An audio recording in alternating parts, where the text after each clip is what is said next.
We are here at Valencia, the expo hall. It's Friday and it's a bit chilly today, which is, I suppose, good news heading towards Sunday.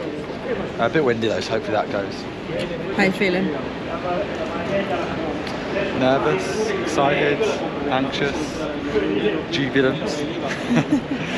Walking into the unknown is what it feels like. But yeah, here we go. Time to go and collect my number. Come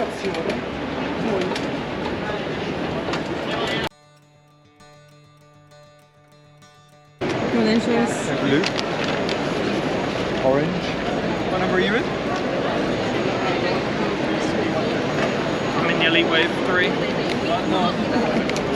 still has a sub-3-hour pace on it, which is not what I'll be doing. I should have got blue in it. I'm glad.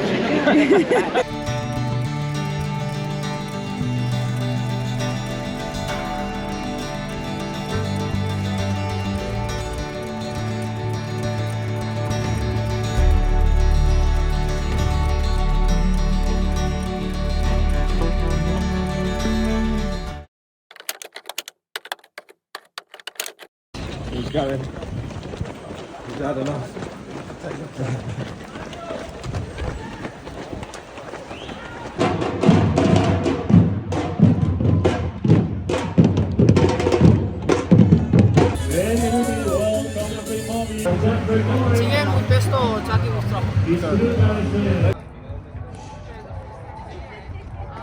Finish, well no, start line going up, sorry.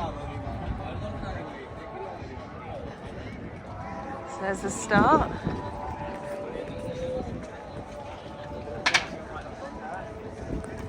And then here's...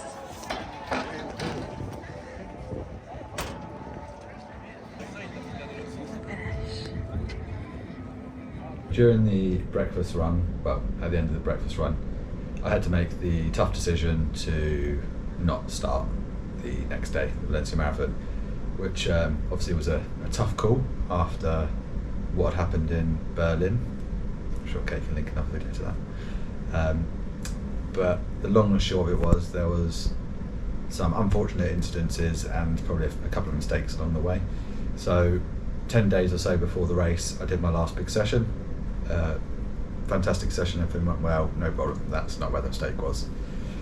Next day on my run, my recovery run, I felt very rubbish, for want of a better word, just stride was off, felt heavy, felt like I couldn't run, and I kind of just put that down to that run in the taper, you just forget how to run and this, that and other. And, that's fine, this happens in a taper. This is where the problems now start. So the next day I woke up and I couldn't really bear weight on my left foot and ankle. So I did the sensible decision, the sensible thing, to see if I could run it off and see if that would work. Stupid idea that was. So basically I ran a mile until I realised how stupid I was being, and I stopped and hobbled back. In the next sort of 8 to 10 days, it was very stop and start, trying to run, trying to rest, just trying to do little things to get me through to race day. At that point I was feeling quite positive, and I was in this mindset that I was prepared to race at all costs, if that makes sense. I was prepared to put my foot and ankle temporarily on the line for race day to achieve my goals. But through resting, through running, through stretching, through seeing a physio, taping up, everything I could do, icing it, not icing it, whatever. Unfortunately, during the breakfast run, it was very clear that I wasn't going to be running 26.2 miles the next day. So yeah, bit of a tough blow. The decision was there to not run. It was the right decision. After going back to Rudy when we got back into the UK and sort of really diagnosing what the problem was, and there was something wrong in the foot, whether it be the subtalar joint or whether at the top of the metatarsal was like that close to a stress fracture or a break. Not 100% sure yet without scans, but that's kind of by the by now. So yeah, it was the right decision. I wouldn't have got my goals and I would have been very injured. So yeah, that was it. So ultimately, no marathon for me.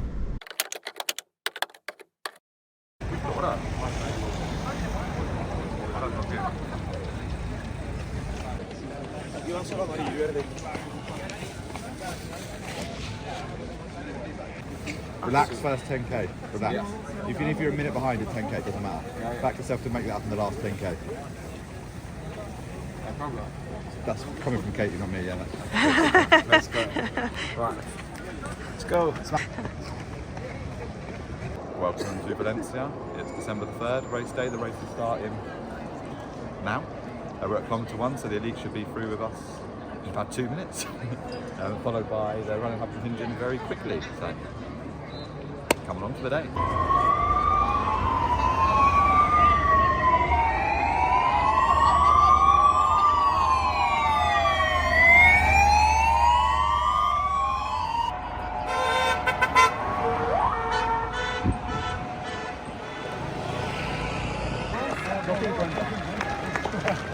Por eso te digo que 2.50. ¡Toma!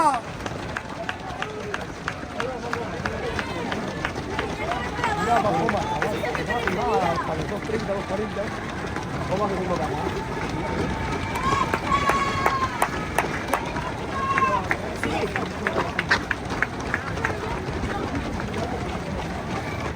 Very, like, how are you meant to spot people? This is just insane. It's too hard to see. Later on, it's out there. Andy, go Andy! Woo!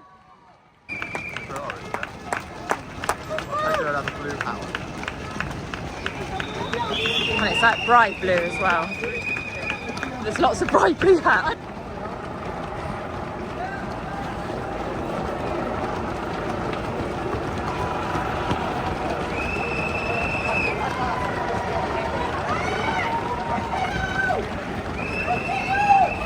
Porque no recuerdo a sus queridos.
En la ciudad de las ciencias de Valencia.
So race day, this could be a quite bittersweet day, being on the wrong side of the line, as it were.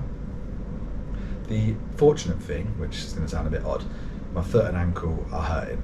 So there was no part of me that was jealous or like, what if, because I was in pain. I think after I made the decision the day before to not run, I must have like subconsciously stopped blocking the pain because it was hurting a hell of a lot more.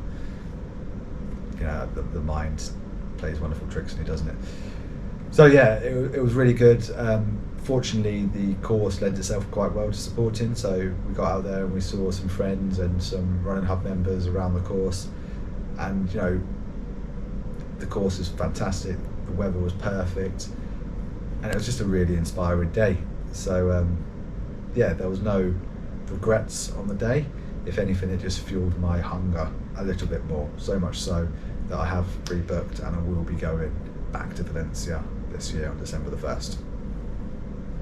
So, in reflection, obviously the first sort of emotion that comes over me is sort of failure, which isn't a nice word, but ultimately for 2023 I wanted to conquer the marathon by getting it right in Berlin and race in Valencia. And essentially the outcome of 2023 for me was a DNF in Berlin and a DNS at Valencia. So, you know, failure, embarrassing, these are the kind of things I felt. But I actually got over it quite quickly, and I realised that the only failure is if I don't pick up this year where I left off last year.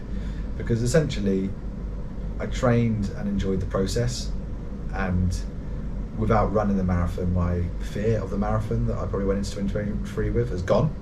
I've already had the conversation with my coach, very much going into this year of I'm going to race Valencia. There's no, let's go play this safe, let's go do this. I'm going to go race 26.2 miles. I'm not scared. In fact, I'm quite looking forward to the idea. I also ran a 5k PB twice last year, a 3,000 metres PB on the track, and a half marathon PB, which was kind of like just a byproduct of training. That wasn't a specific race build up or anything, and that PB was almost 11 years old. So you know, that's really quite special. We say it to our clients all the time to never look past a PB, or don't take a PB for granted. You know, it's the fastest you ever run, and I've really got to remember that, because at the time I was just so focused on Berlin and Valencia that I kind of just ran the race, got a PB and moved on. But I should be really happy with that. So yeah, that's the result of the year. The failure is if I don't pick up this year, because although I didn't get the results in my 2 marathons, my mindset towards the marathon has changed. I had my best year of training, best mileage. I was definitely at parts of the year the fittest I've ever been. I don't want to say injuries happen, but they kind of do. We should always evaluate and see what we can do better, but also not get too hung up on it. But then also be real with yourself that, you know, if you're training to the top of your ability, you are always probably floating on the edge of injury. The art is to not be injured. But you know, that's easier said than done. But you know, I will continue the good habits that I picked up through the year with the stretching and the strength work. And yeah, as I say, the failure is if I don't capsize on this year. So as I said, this year main marathon goal will be Valencia, so I've got all year to be ready for that. And for the start of the year, I'm going to be targeting Geneva half marathon, so specifically going for a half marathon PB this time, and you know, not just a byproduct of a marathon training. I'm going to specifically go and work at these sort of half marathon paces to go and run a time I can be proud of. Obviously, first things first, to get over this injury. We are now halfway through January. I would say the injury, touch wood, is 90% gone. I've been pain free all week. We have raced today, so I've got a little bit of an ache in the foot, but you know, that's fine. It was a higher run. It's not a worry. But you know, I've been very patient the last few weeks. I had 2 or 3 weeks off before I went back into cross training. Then I almost went backwards to go forwards with some run walk stuff and some nice easy bits. This week I've only run 25 miles when you think I was peaking at like 80 miles last year. You know, the key word here is patience. We've got 17 weeks to Geneva, Katie? 16 weeks. Sorry. No, but that's fine, because you know what? Like, the way I look at it is, if I'm looking at 8 peak weeks training for Geneva, it means I've got 8 weeks to be fit for that. So, you know, one of the other important things that we're trying to emphasise to our community and our clients at the moment is about looking after and enjoying the process, not just the outcome. So yes, Geneva is my first goal of the year, but to get there I've got to be patient now. I've got to do the right things and I've got to enjoy the process, and that's how I'm going to get there. So we have spoke about this a little bit more in depth on the podcast, so I'm sure Kate is going to link a podcast somewhere and you can have a little bit more listen to what happened at Valencia and what our targets are for 2024. But hopefully you enjoyed that video. Not too morbid, me just sitting here talking about DNSs and DNFs. But yeah,